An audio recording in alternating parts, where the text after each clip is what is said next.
Welcome to Turn the Page, the official podcast of the Syosset Public Library.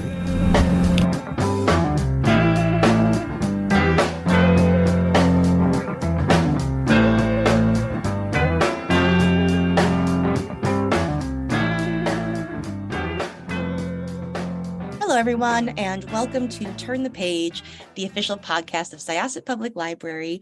I'm Jen, your host today, and I'm here with the author of a really fascinating and beautiful new book. May I ask you to introduce yourself and your book, please? Hi, I am Nikki Van De Car, and the book we're here to talk about today is called Ritual. It was it was sort of inspired by by my dad. Actually, it's my at least 10th book on magic. So we were having dinner, and he had finished a glass of red wine, and rather than getting a new glass, he was poured the glass of red wine in, but there was still some in there, and so it was like this weird sort of pink situation, and I had a vague memory of, and I didn't even remember the name of the ritual, but I had a vague memory of attending a Jewish celebration in college that involved mixing wines. And we started talking about just the different rituals around the world, and how there are ways in which we all kind of celebrate the same things seasonally, but in different ways, and sometimes in really similar ways. And so that's kind of what inspired this book. Yeah, it's really fascinating, and it's really cool to see the ways in which like all of these global rituals take such unique forms, but also how there is like this sort of, like rhythm to the year and to some of the rituals that kind of coincide in really interesting ways.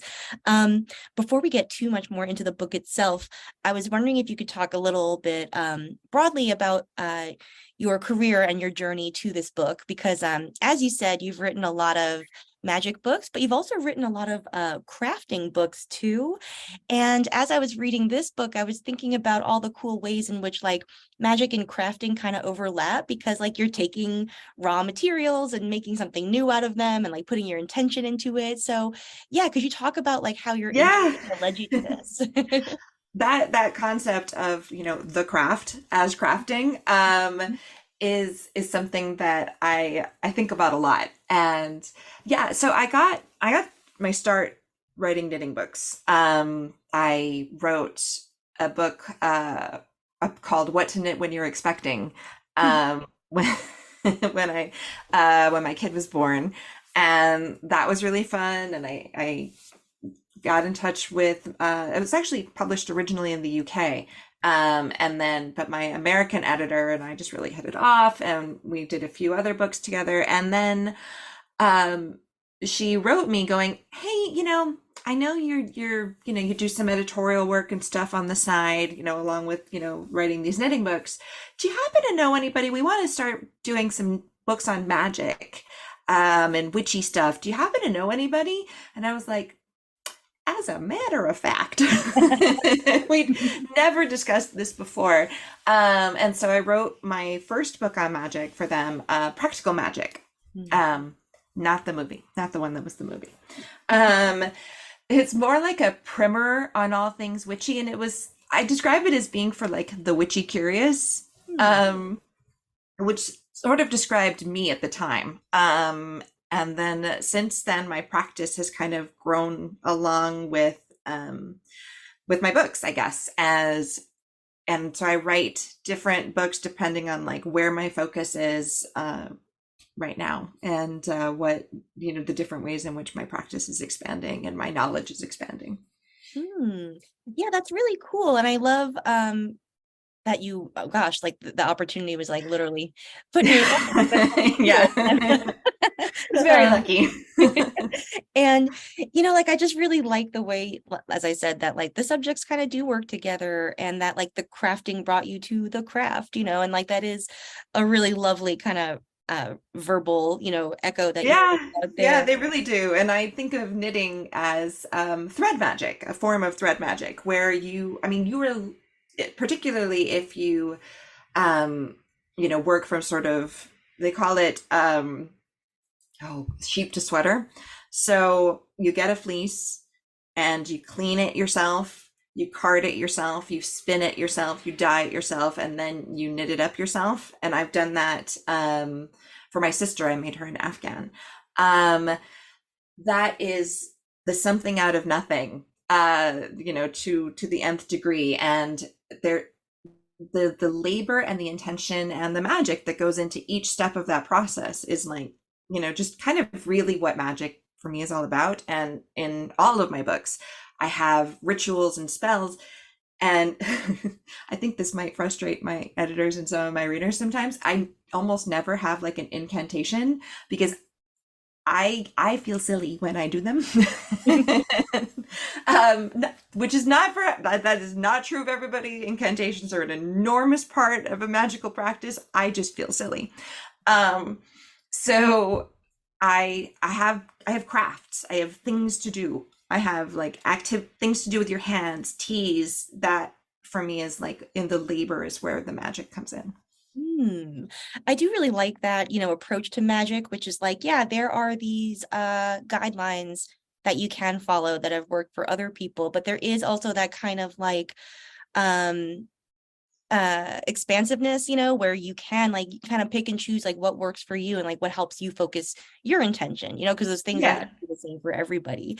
And that applies to like cultures the way that it does to individuals, and that kind of brings us to this book. And like, could you talk a little bit about how in this book like how do you define ritual, and like what was your research process for like accumulating them? I mean, that's a real challenge, because I really wanted a lot of books on magic historically are very Eurocentric. So I wanted to broaden that and like look at a number of different cultures. Excuse me, but it was hard. It's not my culture, right? Like I'm from the US. I was an Anglophile, so I know a lot about the Eurocentric stuff, and I'm from Hawaii. Those are what I have. Anything else, I'm just, reading and talking to people. So I honestly just did a lot. I started with a lot of Googling. Spring rituals, here, and then you get like your your Wikipedia entries and stuff like that. And so, obviously they're not fully reliable. So from there, I would, that helped me kind of get a selection. And so I just made like a list, organized by calendar, of all of the various rituals I found, and then kind of did more research from there to narrow them down.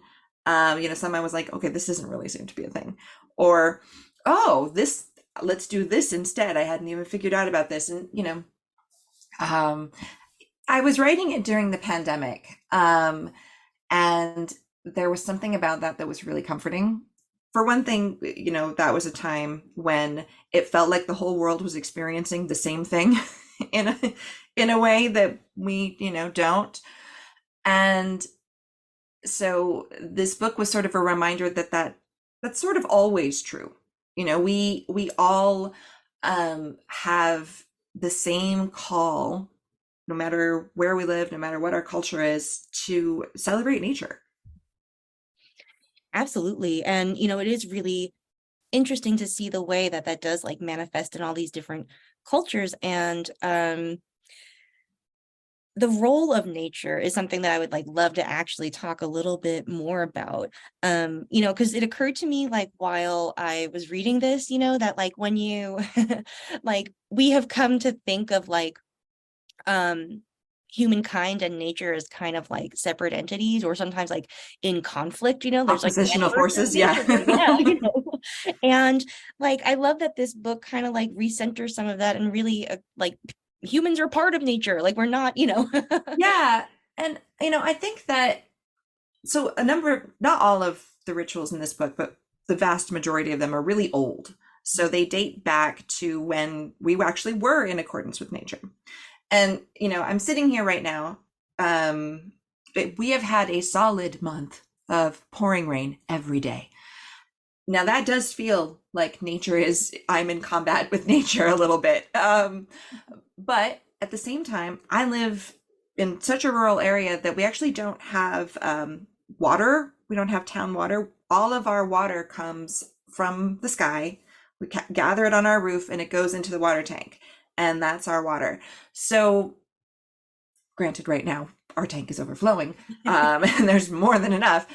But, I'm like, actually, we really need you. We really need this rain. It's, the ground is lush and this is where our crops come from. And it's not, I still go to the grocery store. I definitely don't farm. But but there's a way in which this is all like the things that these rituals were celebrating, the rainy season, for one thing, was a huge driving force for a lot of the world. Celebrations around monsoons, the coming of the rain, etc. It's kind of still true. Like, even though we don't live, with as much awareness of that, it still is true that we, rely on the elements to survive, even if, you turn on your tap and it doesn't, feel like it. It's still true. Oh, absolutely. Yeah, and I think that the book like presents a lot of really interesting ways for people to reconnect with nature and maybe lose like that sense of alienation and that sense of like this is something that we're at odds at. What I found really interesting about the rituals is how you say it, like the wide variety of them, in terms of like some are a part of your everyday life and involve things that you do every day just as a person moving through the world, like cleaning rituals, and things that mark meals and things that mark different times of day. And then some of them are like, marked so far out of daily life, and they're the things that happen like annually or some like spiritual tradition or something. And it really is, interesting to me that people use it to like shape their days as well as their like, like the Calendar year. Yeah. yeah. Mhm. Yeah. I think that's really important. We in America, we have our holidays that similar rituals. I didn't include any of these because everybody knows them, but like, Thanksgiving and Christmas and Easter and all of that are very much sort of a way that we mark our lives, the passage of time. And but the daily rituals are something that I think that's where we lose it. That's where we kind of just get caught up in the grind. And everybody experiences that. And that's where I think it's really important to try and find those rituals even in the everyday, because that's what keeps us going. We can't like hang our hats on Christmas or, for me, Halloween, and just like, that's what's going to see me through. We need to do something that's a little more intentional and a little more, I guess, regular. Yeah, that is so interesting to me, because like so much of the language you just use kind of overlap with like the language of mindfulness in some really very much so. Like, and how much intention is really important. And those daily things, like when we're cleaning the sink or we're like, doing the dishes or whatever, like those are the things that we do tend to like check out. Yeah. And I'm the worst about that. I'm like, I cannot fold a cloth or wash a dish without a podcast going. and honestly, like, I was just thinking about this. There's there's a way in which, like, if you think about washing the dishes, this seems like the most annoying thing. Your back hurts. It's kind of gross.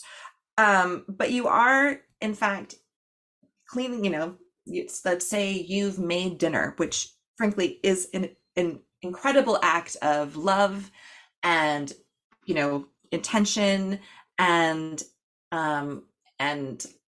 also of magic and of ritual, right? Like, this is something we do and sit down together and share a meal.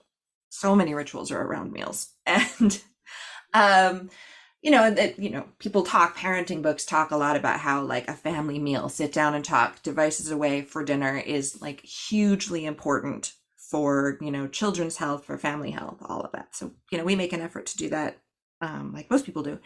And then it's time to wash the dishes. The aftermath. And but there's something pretty great about, I guess I like tidying up. I like closing the ritual is kind of what I think of the dishes as being like, okay, we've done that.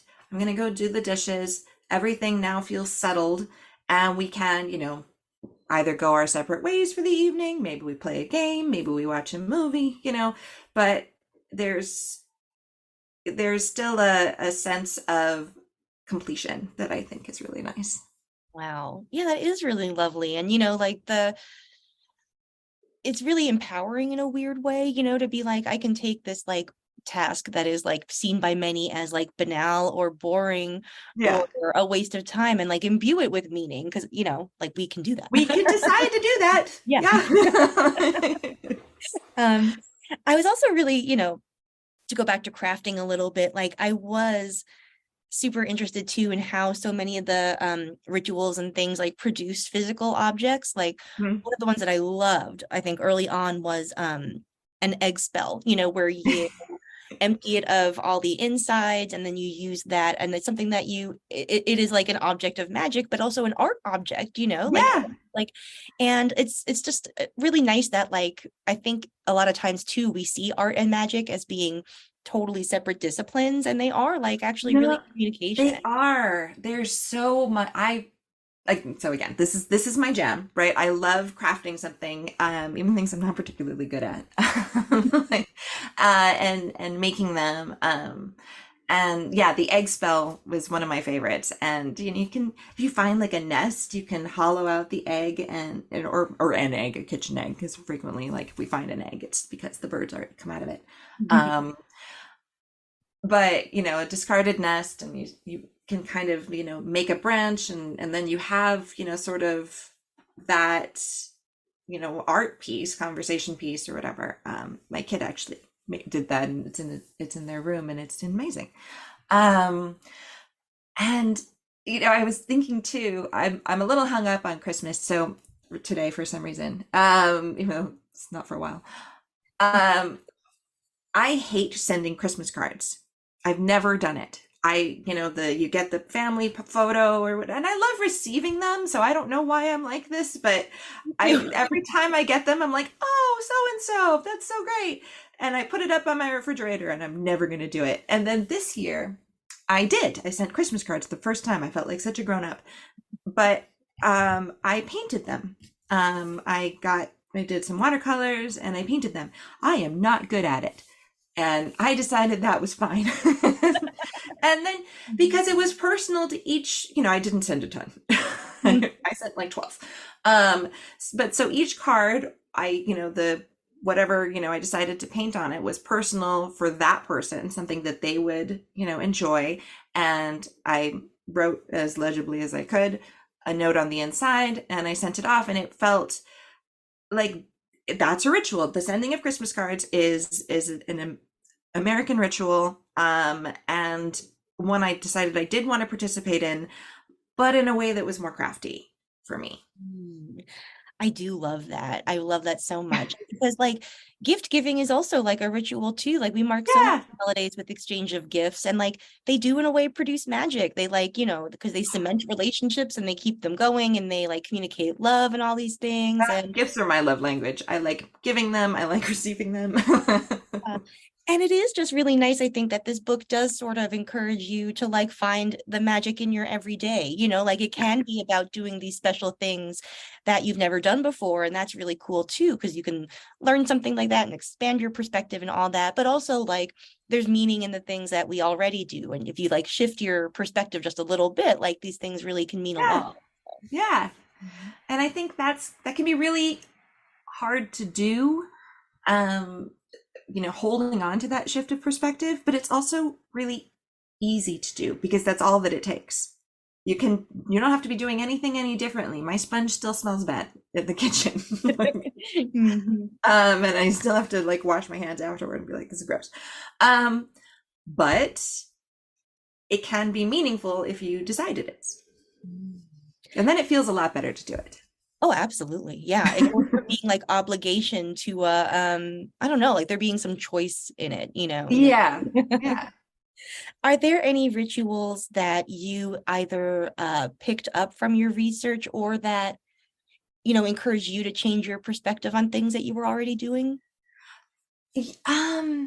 Yeah, well, so we started, in my household, we started celebrating the pagan sabbats, your Yule and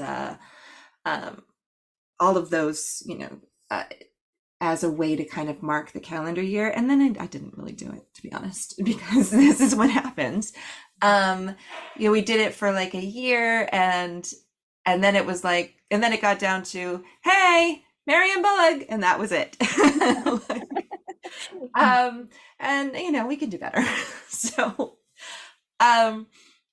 actually writing this book again during pandemic when every day felt the same, and it was very difficult to kind of like feel that, like, I used to joke, time doesn't exist anymore. There just isn't time. And Oh, that is so, like, there was no ritual during the pandemic. Yeah, just every day nothing. led into the next, and Exactly. And it just felt interminable. And what was even the point of, having a ritual, marking the passage of time?